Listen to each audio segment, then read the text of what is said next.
Jai Radha Madhava Kunja Bihari Jai Radha Madhava Kunja Bihari Jaya Radha Madhava Kunja Bihari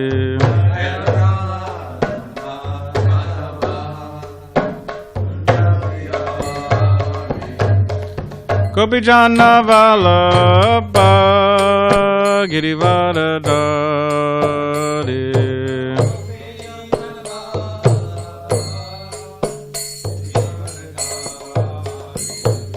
Yashodanandana Braja Jana Ranjana Yashodanandana Braja Jana Ranjana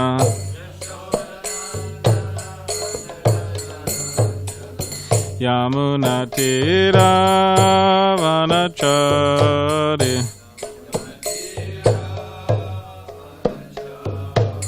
Yamuna Tira Vanachari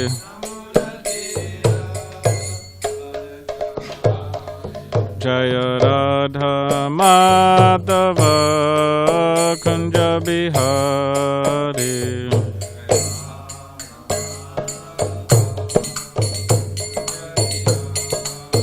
Jaya Radha Madhava Kunja Bihari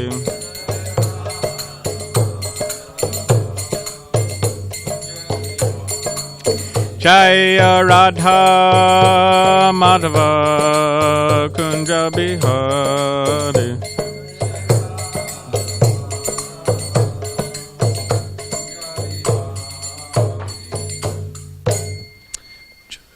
Jayam Vishnupada Paramahamsa Parivajrapacharya Ashtotra Shatashi Srimad His Divine Grace Asa Bhaktivedanta Swami Prabhupada Ki Jai Jayam Vishnupada Paramahamsa Parivajrapacharya Ashtotra Shatashi Srimad His Divine Grace Srila Bhakti Siddhanta Saraswati Thakur Prabhupada Ki Jai Anantakoti Vaishnava Vrinda Ki Jai Namacharya Srila Haridas Thakur Ki Jai Grantaraj Srimad Bhagavatam Ki Jai. All glories to the assembled devotees. All glories to the assembled devotees. All glories to the assembled devotees. All glories to Shri Guru and Shri Gauranga.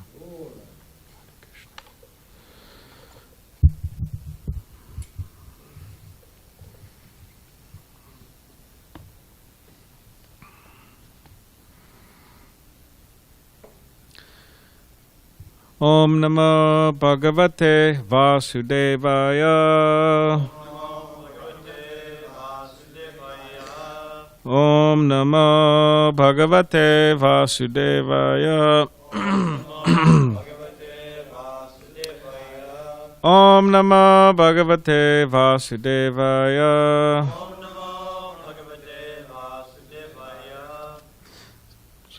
This morning we're reading from Srimad Bhagavatam, Canto 4, entitled Creation of the Fourth Order, Chapter 25, The Characteristics of King Pranjan, and we're on text 53.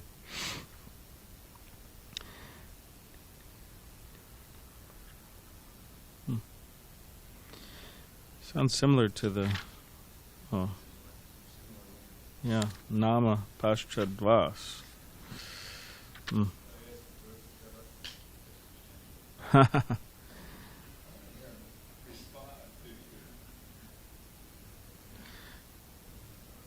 Niritir Nama Paschadvas Taya Yati Paranjanaha Vaishasam Nama Vishayam Lubdakena Samanvitaha Niritir Nama Paschadvas Tayayati Paranjanaha Vaishasam Nama Vishayam Lubakena Samanvitaha Niritir Nama Paschadvas Yayati Paranjanaha Vaishasam Nama Vishayam Lubdikena Samanvitaha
Niriti.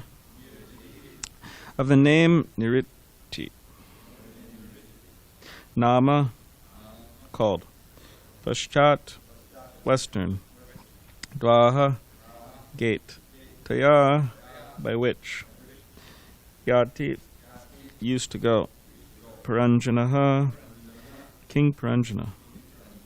Vaishasam, of the name Vaishasa. Nama, called. Vishayam, to the place. Lubdakena, by the friend named Lubdaka. Samanvitaha, accompanying. Translation.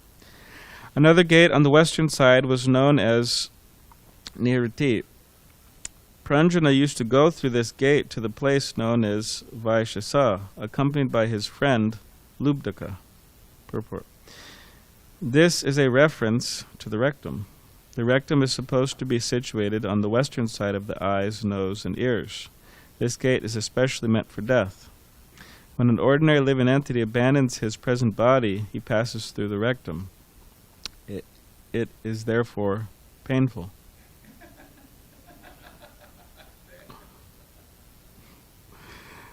When one is called by nature to evacuate, one also experiences pain.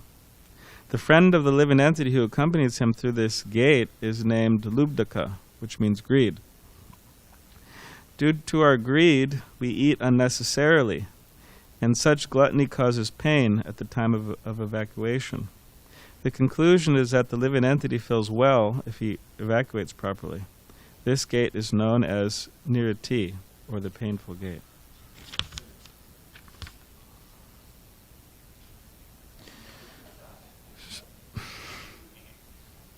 So I'll just we'll discuss this first, but also read the next one.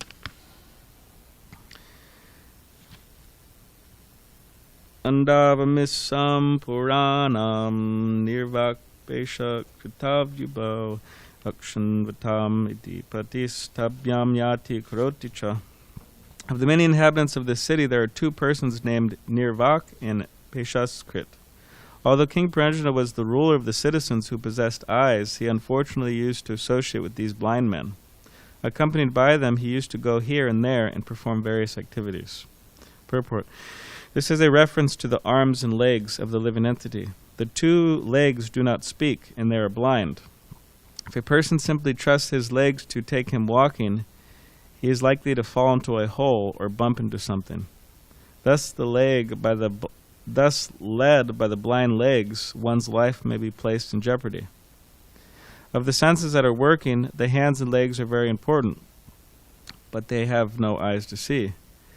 This means that in the hands and legs there are no holes. In the head there are many holes, 2 eyes, 2 nostrils, 2 ears, and 1 mouth. But lower down, in the arms and legs, there are no holes. Consequently, the arms and legs have been described as anda, blind. Although the living entity has many holes in his body, he nonetheless has to work with his hands and arms. Although the living entity is the master of many other senses, when he has to go somewhere, do something, or touch something, he has to use his blind legs and hands. Om Gyanati Brandasya Gananjana Shalakaya Chakshulanamaditamena Tasma Shri Gurave Namaha Mukam Karidvachalam Pangam Langayate Girim Yakripatamaham Vande Shri Guru Iditarinam Vancha Kapdribishcha Kripasanabhevacha Patitanam Pavanebhyo Vaishnavebhyo Namo Namaha Jaya Shri Krishna Chaitanya Prabhu Nityananda Shri Advaita Gadadhar Shivasadi Gaura Bhaktivinoda Hare Krishna Krishna Krishna Hare Hare Hare Rama Rama Rama Hare Hare.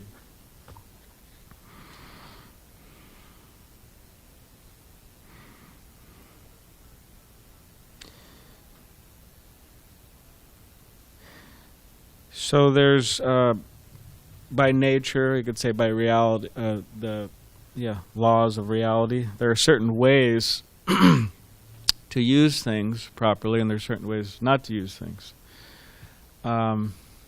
Like this microphone, we specifically use it to speak into, and we don't use it for other purposes.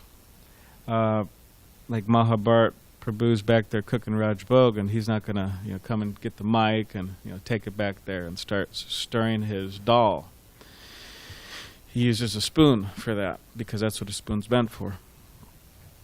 So, according to so everything that's, you could say, designed, or everything that's created, everything that's in existence, it's meant to be used in a particular way.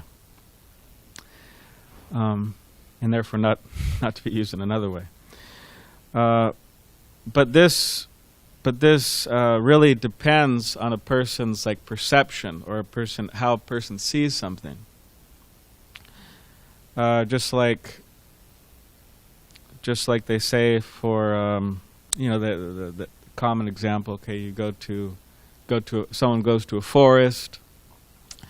And then the man who's in the mode of ignorance, they think, oh, what a wonderful place to sleep. I mean, this is just amazing. You lay there and, quiet, no cars, and a natural shade, and very peaceful, I guess, sleep. And then a man in the mode of ignorance, oh, great, we could just chop down all these man in the mode of passion, chop down all these trees, and build big factories and make a lot of money or something like that. And a person of goodness will think, okay, great place, I could meditate or contemplate or something. So according to how somebody sees something, they'll try to utilize it in one way or another. So a Krishna conscious person, they have a certain vision, transcendental vision. And therefore, when seeing things, when seeing this world, when engaging with this world, they think, and then they actually also do, they engage things in Krishna's service. So, cars and planes and microphones and anything and everything they can. as far as possible. People, because that's actually that's how things should be utilized. They should be utilized in Krishna service, spreading Krishna consciousness. So when people lose their spiritual vision, when they lose their Krishna consciousness, then they start to utilize things in wrong ways. And that causes pain to them and others, just like it's saying here. Eating unnecessarily in such gluttony causes pain at the time of evacuation. It means they're not in line with reality, and therefore they suffer due to greed or whatever. In this case it's saying greed, but there's so many ways in which people break the laws of nature and have to suffer, and therefore, experience pain. And therefore, Srila Prabhupada, he has so kindly come to first America and then all over the world, and has taught us how to engage things, how to engage ourselves, how do we live in the right way, and therefore cause as little pain to ourselves and others, and ultimately develop our love for Krishna. So that particular vision is something that it's Srila Prabhupada outlined it very clear in his books and his lectures and conversations, and it's something that we should try to contemplate and think about and try to strive in that direction. Am I developing the right vision? In the right vision, it's like it really covers. I mean, the right vision, how we see devotees, how we see Krishna, how we see Maya, how we see other people. Based on our vision, it's really it makes a huge difference. Actually, huge. So a lot of our scriptures, they tell us what is the proper vision to have. So one particular quote or verse is from the Nectar of Instruction, text 6, Rupa Goswami's Upadeshamrita. So this is the verse.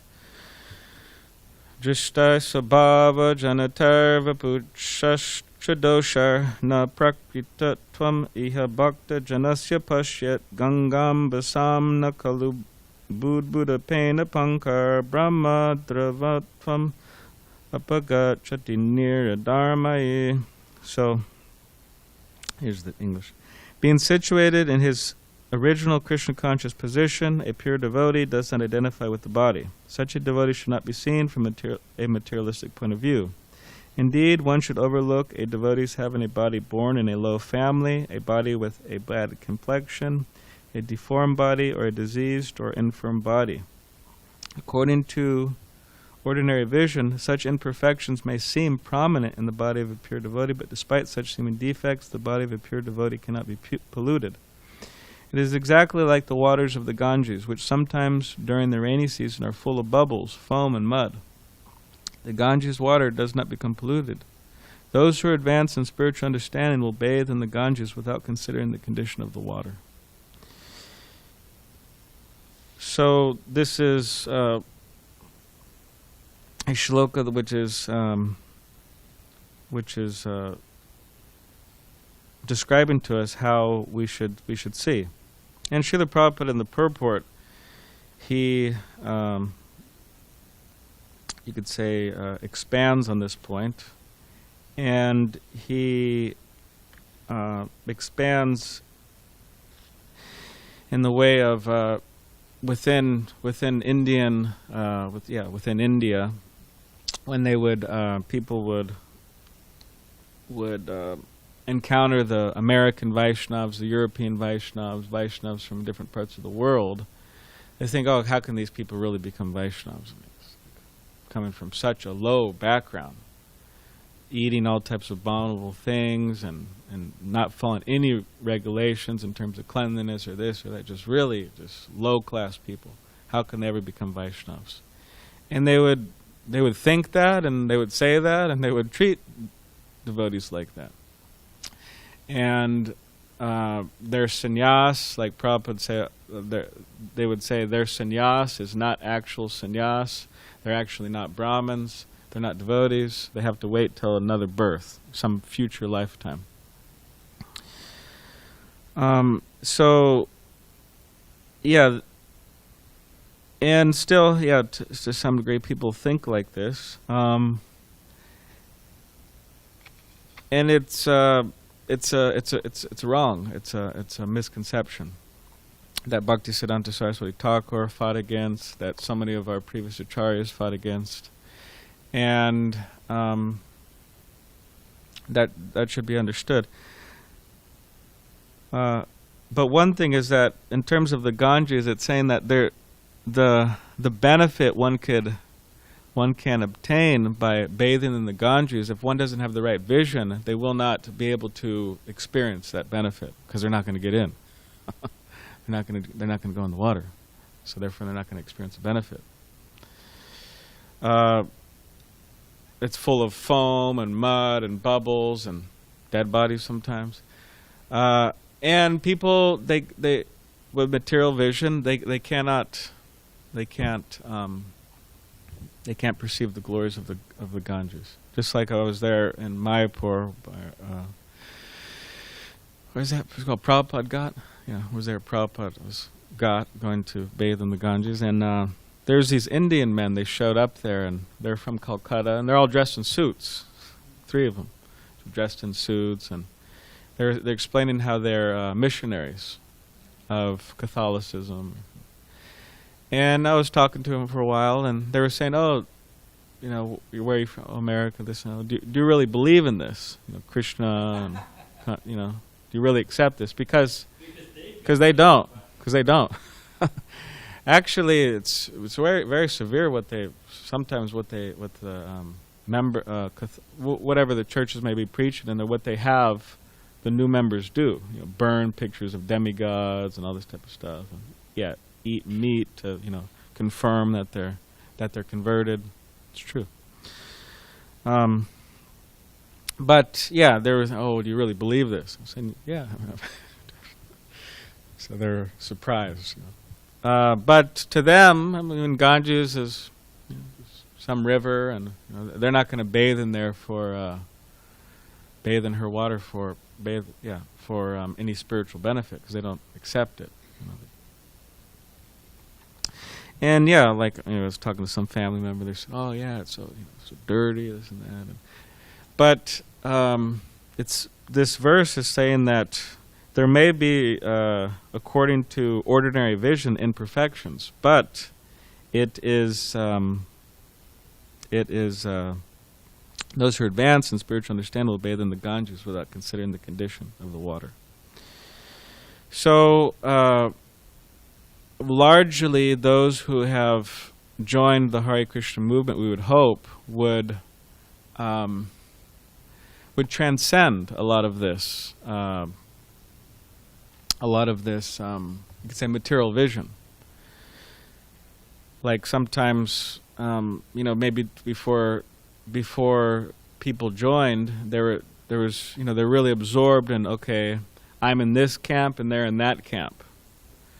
Means sometimes they're racist. Sometimes, you know, people before they join they're racist. You know, they're white or whatever. And they, okay, black people. Oh no. And sometimes they're black. I think white people or whatever it may be. There's so many different groups out there. So you say largely when devotees join, you hope that they just, you know, transcend that.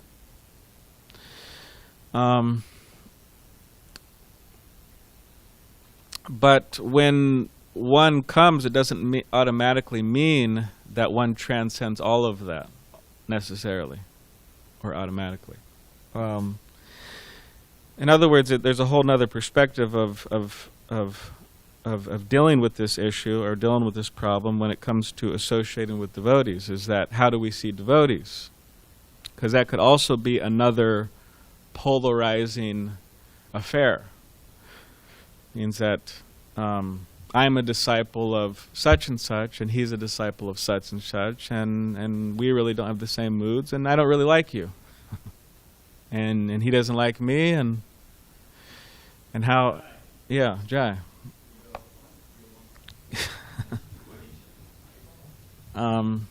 Or this devotee's old. I mean, it's actually a mundane conception.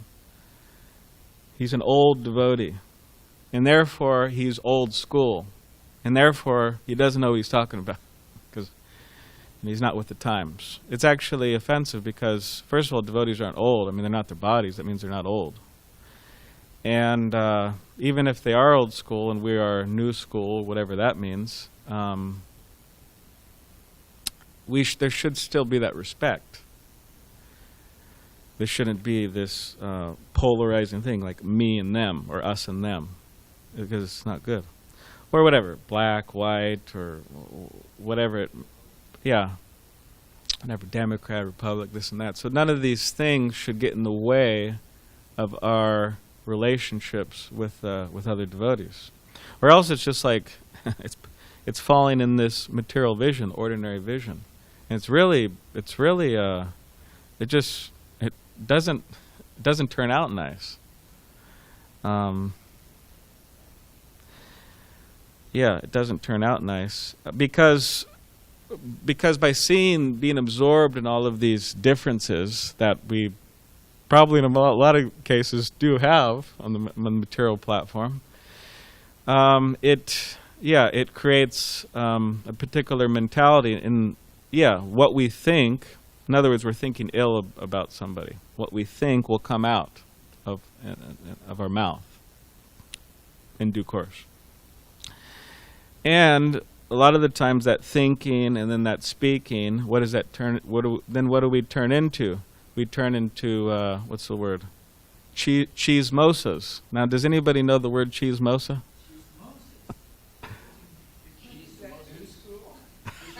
No, it's not. No, it's cheesemosas. Sounds like cheesemosas, but no, it's cheesemosa. Come on, you know some Espanol, right? Yeah. You know some Espanol, don't you? No? Okay. Chismosa means one who likes to gossip. Yeah. Spanish. Well, I'm saying now. Chismosa. So, and, to become a chismosa it's not very cheese-tosa. Now that's also a word. And Mahabharata and Kanai were enlightened me earlier. That's where I'm getting this from. Now cheese-tosa means funny.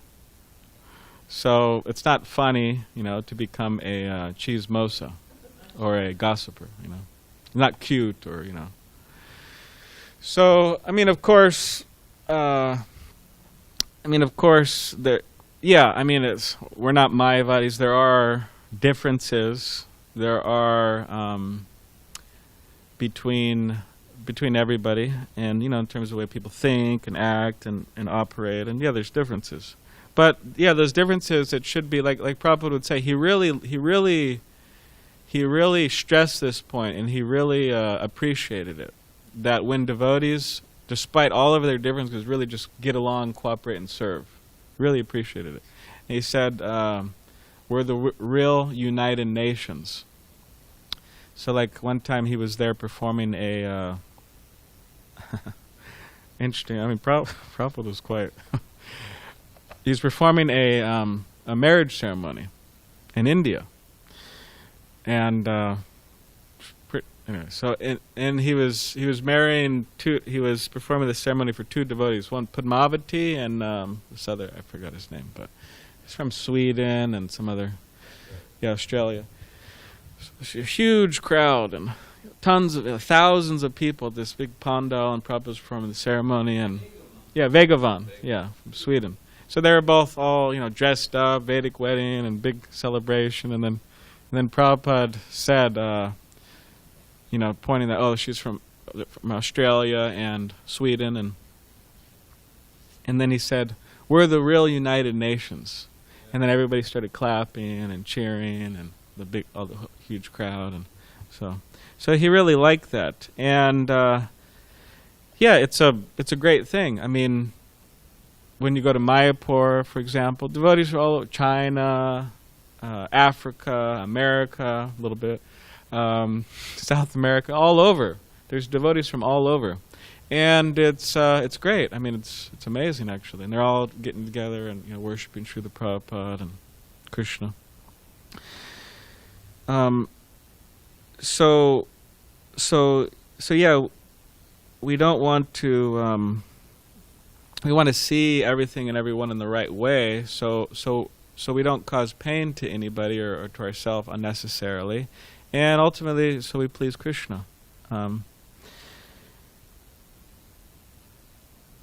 Because I mean, sometimes devotees think like what I'm about to say. It's like a managerial quote. The managers they pull it out of their pocket to get something done, or get the devotees from stop fighting or something. But I mean, it's an important one, and paraphrasing it. But Prabhupada said that he said that your love for me will be showed by how you all cooperate. So in other words, like based on how we're cooperating with each other, that's how we're actually showing that's a proof of our love and affection for our spiritual master. It's proof. There has to be proof. So that's a sign. So that cooperating and serving together and seeing things in the proper perspective is of the utmost importance. Or else, how is anything ever going to go on? I mean, how is the Hare Krishna movement going to go on? I mean, Prabhupada, he was asked about this. I think we mentioned recently, but he said that somebody asked him, "How will your movement go on after you leave?" And then Prabhupada said, "The future of my movement is very bright. If my disciples follow my instructions." And he said, and if they don't, if I leave and they change everything, he said, what can I do? And he said, and he gave the example of Mahatma Gandhi. He said how Mahatma Gandhi had all these ideas, agrarian society, this, that, and his followers were on board with him, but then he was assassinated, and then they changed everything. They changed everything. His movement was hijacked from that. So his original ideas. It's of the utmost importance to develop the right vision and to serve together and cooperate. And there's this wonderful shloka by just like also here, it's talking about, like I was saying, that there's a purpose, or there's a particular way to use everything. The Bhagavatam is talking about legs and hands and the different eyes and nostrils and different senses. And the Bhagavatam says that the legs, if they're not used to go to the temple, they're just like tree trunks. And it said that if the eyes do not go and see the beautiful forms of the Supreme Personality of Godhead, they're like eyes on a peacock feather. And he's saying that the head, decorated with a nice turban, beautiful turban, if it's not bowing down to the Supreme Personality of Godhead, it's just a weight that's sinking one in the cycle of birth, in the ocean of birth and death. So engaging, and he said it all says, Bhagavatam says that for those nostrils who that have not smelled the aroma of the tulsi leaves that's been on the lotus feet of the Lord, they're considered to be like, that person is considered to be like dead, although breathing. So, so yeah, there's a way to gauge everything. Now, in terms of, kind of backtracking a little bit to Chismosa,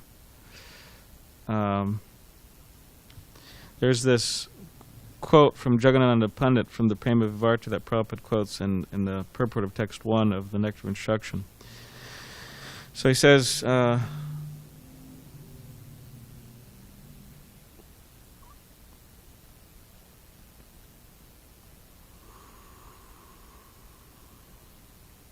that, my dear brother, you are in the renounced road of life and should not listen to talk about ordinary worldly things, nor should you talk about worldly things when you meet with others. Do not think of women even in your dreams. You have accepted the renounced road of life with a vow that forbids you to associate with women. If you wish to associate with Chaitanya Mahaprabhu, you must always remember the incident of Chota Haridas and how he was rejected by the Lord. Do not eat luxurious dishes or dress in fine garments, but always remain humble and serve the Lordship, Sri Sri Radha Krishna, in your heart of hearts. So he's just commenting. He's commenting on this idea.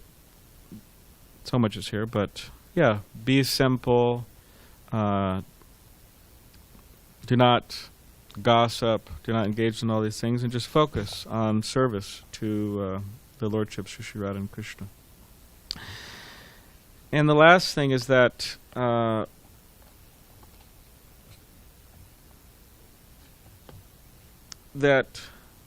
I remember hearing something years ago from His Holiness Radhanath Swami, who was visiting here, SanDiego, and he gave a talk at Mukunda Kishore, is it? Yeah, Mukunda Kishore Prabhu's house up north. So he gave a talk there, and actually Rampad Swami happened to be here too. So Rampad Swami also gave a talk. It was nice. Both of them were there. And so in that talk, His Holiness Radhanath Swami was saying how in his early days as a brahmachari, he was serving with this particular devotee who they really didn't see eye to eye at all on practically anything. And they were so different. They were like, yeah, I mean, their backgrounds were different, how they grew up, everything was different. So that, he was saying, it caused a little friction. They didn't really get along.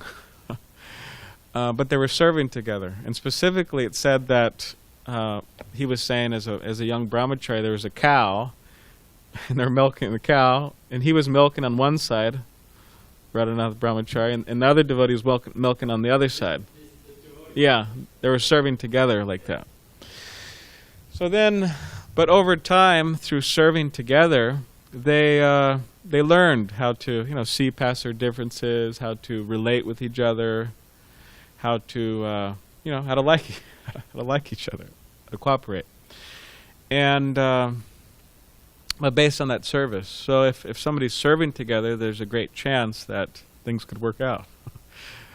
We hope, right?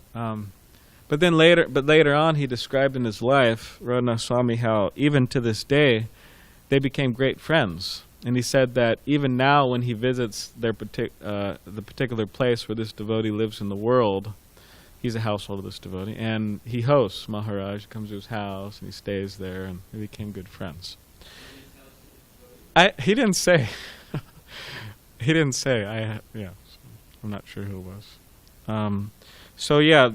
We're hearing in this pastime of pranjana that there's all these senses and how pranjana is fallen into illusion, not utilizing the senses properly.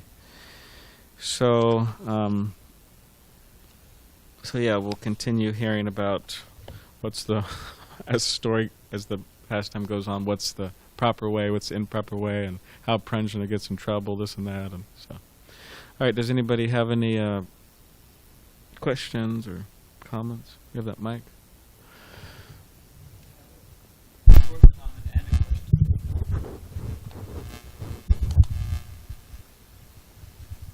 You were saying about how what we think will come out, And Prabhupada tells a story. It's a beer ball story. that there was a Pandit who came to the court of Akbar, and his challenge was who could guess where he was from. He would wear his turban Punjabi style. Next day he'd wear it, Sindhi style. Next day Bengali style. He would speak, with this accent. That no one could figure it out. I think it was even a prize put up. It says some gold coins. So no one could figure it out. So finally Akbar asked Birbal, you figure it out. So Birbal, the man is sitting in the court, this Pandit, mystery Pandit, and he walked by with a big tray, big brass tray with, fruit and this and that. Birbal did. And he ostensibly, accidentally tripped, and it landed on the man's foot.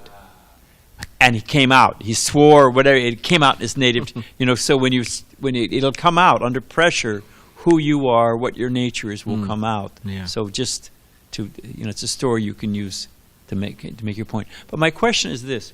You were saying, one of your themes here is vision, and if we have the right vision, devotee vision, how we see the world, and the materialist, how they're seeing it. Well, everybody's got a vision. And you Haris, you've got your vision, and you think you're happy, and you laugh at us. But hey, we've got our vision. And we see you guys, you're missing out on so much fun. You're, grit your teeth and bear it, that, it's all going to pay off in the end when you go back to Godhead and you're not having sex, you're not drinking, you're missing out, And you think we're missing out. So, okay, fine, it's all relative. And according to your vision, you have a certain sense of happiness. I'm not worried about death. Okay, I'm going to die. I don't want to die now. But hey, you die, I die. You freight it with all this emotional baggage. And I just say it's life. So, hey, what vision is right? Yeah. If it shoe fits, this one works for me, that one works for you, fine. Yeah. Yeah, Prabhupada, he wrote this article, actually. Yeah, devotees could look, it's available, but the article is, who is crazy? He goes through this whole analysis of the materialists and the spiritualists and the whole thing. So that's one thing to read, reference. But, you judge a activity by its fruit. So yeah, we have to see, okay, what is the fruit of, or what is the result of mass propaganda of hedonistic lifestyle? What has been the result throughout the world? Has there been peace and peace and love? Like Ringo, Ringo Starr, right? Peace and love. Interesting. Tamal Krishna Goswami, just a little side note, but Tamal Krishna Goswami said he met Ringo Starr in London. He said he was talking with him, and Ringo Starr had a cat. He was really attached to his cat. Interesting. Maharaj told him that, yeah, you're really attached to this cat, and if you don't be careful, you might become a cat. And told Ringo Starr that. Anyways, so yeah, you could say like okay, where's the peace? Where's the love? Has it really increased in the world based on this program that they've been pushing for so many years? And we say no, it hasn't. It's just everything has increased, and because usually, like, anyways, Devamrita Swami was explaining how in his days growing up as a youth, a lot of the times people would really start their partying, hedonistic, lifestyle at an older age, specifically like going to college. That was the time to get fired up about this stuff. But now, 12 years old, 11 years old, yeah, getting into intoxication and drinking and smoking weed and all types of other stuff. Such a young age, and by the time we get, by the time they join a temple, 25. I mean, they've had years of abuse. They've abused themselves heavily, women and men, in so many different ways. So it's in that, and also this, I mean, it's really sad actually, the suicide rate of young children. I mean, they're children, they're kids, you know. Like, I mean, I was talking to my mother, and she was saying, I mean, they're kids. How do they, I mean, where are they even getting these ideas? Like, oh, we were just outside playing, and, you know, riding our bikes, and, you know, having a good, yeah, climbing trees, and now, you know, nowadays people are, you know, kids are committing suicide. Practically kids. Yeah, kids, teenagers. So yeah, this whole program, and I mean, like all the icons, they like all these icons that they have, these false, you know, heroes and heroines. I mean, who are they? Just like really, really bad people. You know, sexual icons and this, and so they have these little, you know, young girls, and they're looking up to some person who's by no means a lady. I mean, so, and then also you have these young guys, you know, looking up to these icons who are in no ways gentlemen, you know, and then like, and they expect all this peace and happiness, and so just practically speaking, it hasn't really done much good, the program. So we could say that Krishna consciousness, it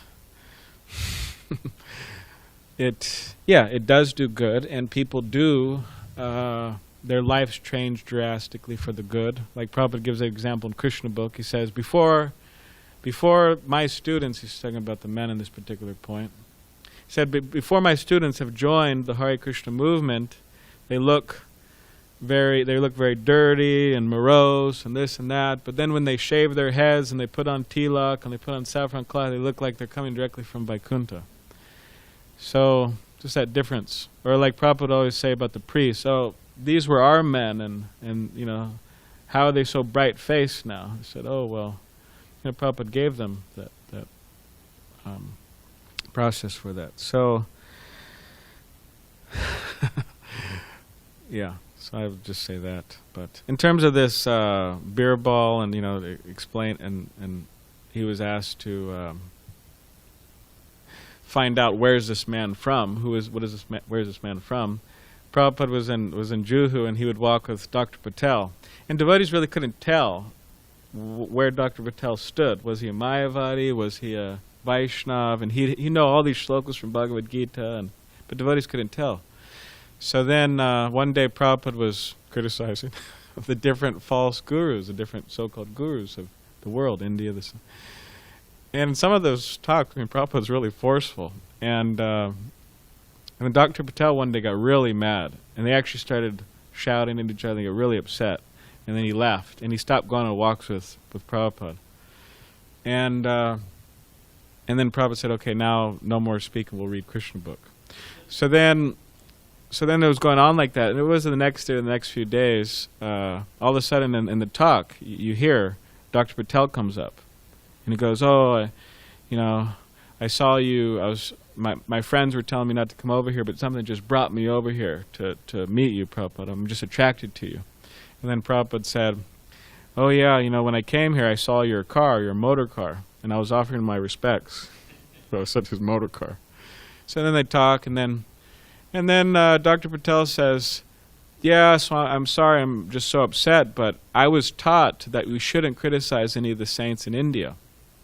And then Prabhupada said that, he said that, and I was taught, and I am saying that who is a saint and who is not a saint. That's my business. So, anyways, so it was nice. But on commenting on this, Dr. Patel getting really upset, Prabhupada said I kicked him where you know, and then it came out, you know, what he was really feeling. So yeah, so you could tell like that. Yeah.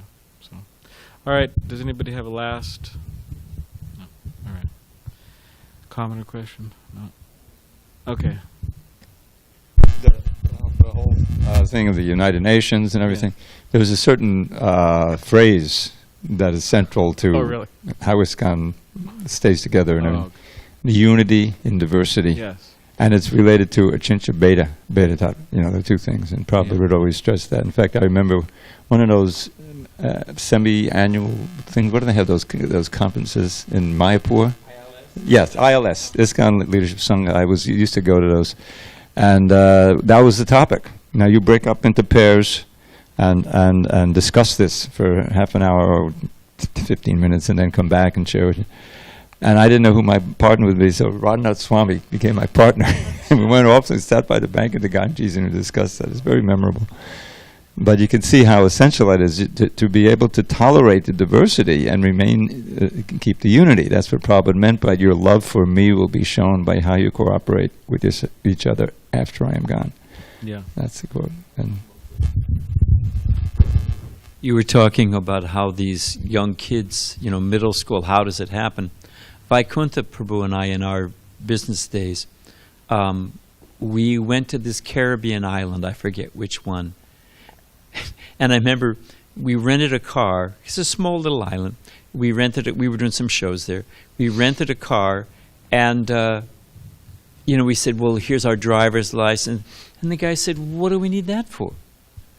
We said, "Well, aren't you worried we'll steal it?" He said, "Where are you going to go? It's an island."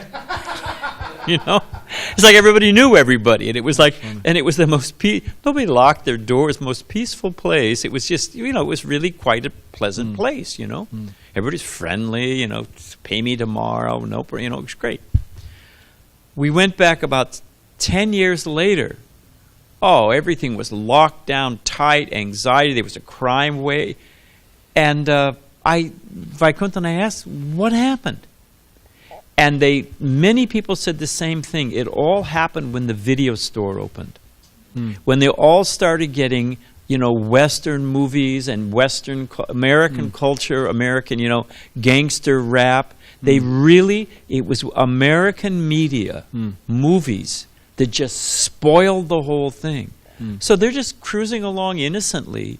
But then that's where it comes from. The music, I don't mean to sound like an old school guy, but it's a fact of the matter. The media, what they're digesting, the music and the films and the cable, whatever it is, it just trashes their brains. Yeah. And we had a what do you call it? A field study. Right there, we saw that in 7 years the whole place had been completely changed.